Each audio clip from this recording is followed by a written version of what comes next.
What I mean by owning your story is to accept your starting point in life, and by starting point I mean how your environment was to you from your up until now, and whatever cues and whatever shaped you was your starting point at your start of your life.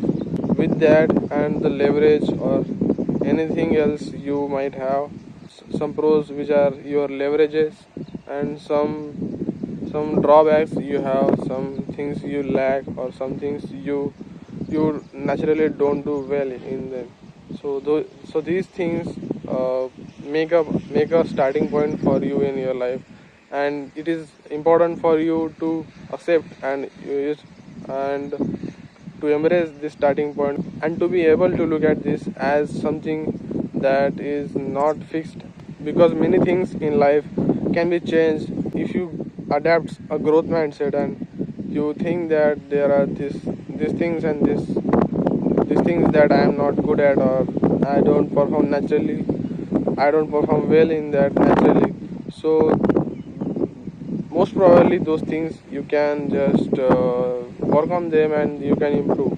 So in my case, for example, uh, I don't really speak well in English, so I have started this channel in order to also pursue this hobby of content creation, and also be able to practice my English speaking and my communication through this video. So I am doing this in order to also pursue my hobby, but also this helps me to improve my English or my speaking skills or my communication, or whatever you would say. If I had said that, if I had talked to myself and said to myself that this is something that I am not good at, and if I state it in a way that it seems to be a constant, and it seems to be something fixed which I can change myself, then I basically just give up on it and don't even try. Not trying is a failure, and is a sign that you are improving and you are trying. And because if you try and if you make proper steps towards something while you try, then because of that you improve, and that's basically it. A good approach is to embrace everything you have, embrace your identity, embrace your drawbacks, your failures, embrace your leverages and everything which is related to your identity and which has become your identity, which makes your story. So you need to accept and you need to embrace the story, because it is not something else. You don't want to try and you don't want to pretend to be someone else, because if you do that, if you try to pretend to be something else, you can follow someone else's character. That means you are trying to reinvent and live according to the story which you haven't lived. So it is destined to crash. You can't really sustain that. You can't really improve with that kind of mindset.